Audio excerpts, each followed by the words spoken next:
You finish your drink, rinse out the bottle, and drop it into the blue bin. It feels like a small act of environmental goodness.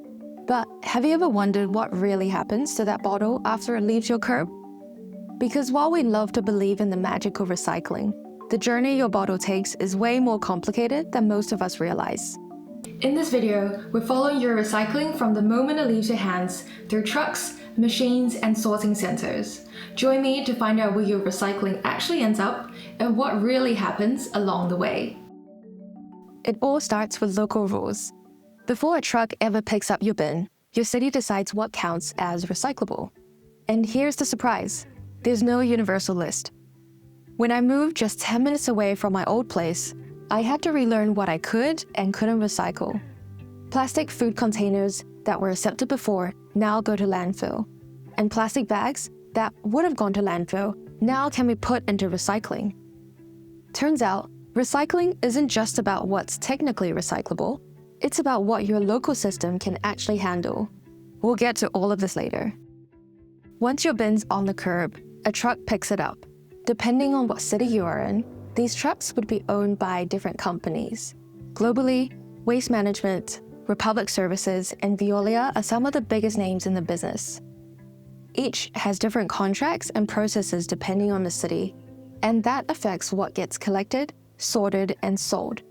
When I was in Venice, it was quite fun to watch boats cruise the canals collecting trash. It was a totally different setup, but the concept was the same.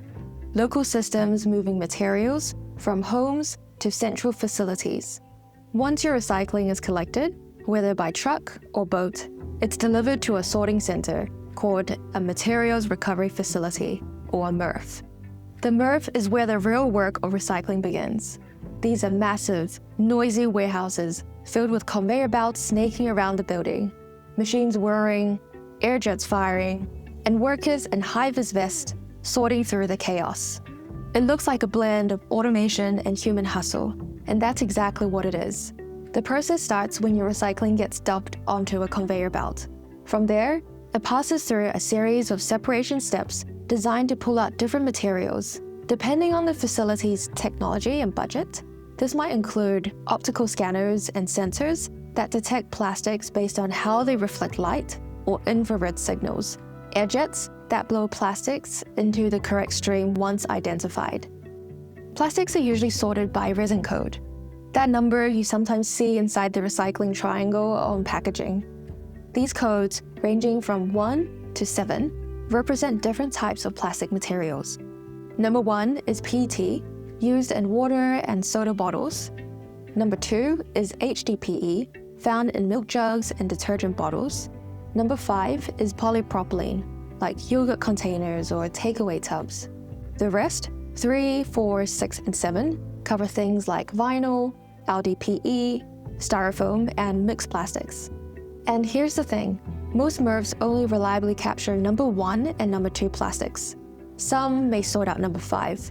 But number 3 through number 7, these are rarely recyclable in practice and usually end up separated as solid waste, headed for either landfill or incineration. It's important to note that plastics number 3 to number 7 make up nearly 70% of all plastics ever produced, but they're almost never recycled. That's a huge gap. It means we're using tons of plastic that isn't designed to be recycled, and most of it isn't being processed. Let's take a moment to talk about wishcycling and contamination. The sorting process at the MRF is impressive, but it's not perfect. Machines can only do so much, and that's where wishcycling makes things trickier. Wishcycling is when we toss something in the recycling bin because we hope it's recyclable, even if we're not sure. Maybe it's a chip bag, a plastic fork, or a peanut butter jar that didn't get rinsed out. If something's dirty or the wrong material, it usually cannot be recycled. And in some cases, it can mess up the whole system. Like plastic bags, they wrap around the machines and can shut down the entire line. So when we throw in greasy containers or plastic bags thinking, at least I tried, it can actually do more harm than good. So the advice is, when in doubt, throw it out. Now, let's get back to the recycling process. The sorted plastic is compressed into massive cubes called bales. These bales can weigh hundreds to thousands of pounds, and are essentially the packaged product that recycling facilities try to sell. Once materials have been sorted and baled, the MRF's job is only halfway done. Now, they have to find someone to actually buy it. Bales are sold through brokers or online marketplaces that connect MRFs with vendors. Often, these bales are shipped abroad to places like Indonesia, Vietnam, or other parts of Southeast Asia, where labor and processing costs are lower. At reprocessing facilities, plastics are shredded, washed, and melted down. Then, they're formed into pellets called post-consumer resin, or PCR. These pellets are the raw materials that manufacturers can use to make new products, like fleece jackets, shampoo bottles, trash bins, and many more. In theory, this is the circular economy at work. Something used, recovered, and remade into something new. But here's where things get tricky.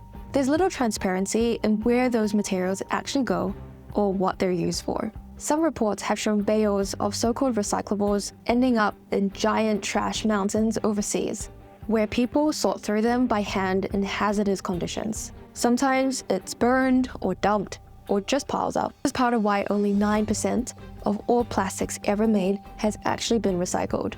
The rest has been landfilled, incinerated, or lost in the environment. So, what does all of this mean? Recycling is complex. It's messy, expensive, and full of variables. And for plastics, it's especially fragile. Yes, when everything goes right, recycling works. But as you have seen in this video, the system isn't built for it to go right every time. That's why the most powerful thing we can do isn't just recycling better, but it's to use less plastic in the first place. So the next time you're choosing what to buy at the store or planning to wrap something in plastic, remember, the best waste is the one we never create. And if you want to see what it can look like when a city gets it right, check out my other video about Ljubljana, Slovenia, where better upstream sorting and a strong local strategy have helped them achieve one of the best recycling rates in Europe. Thank you so much for watching, and I'll see you in the next one.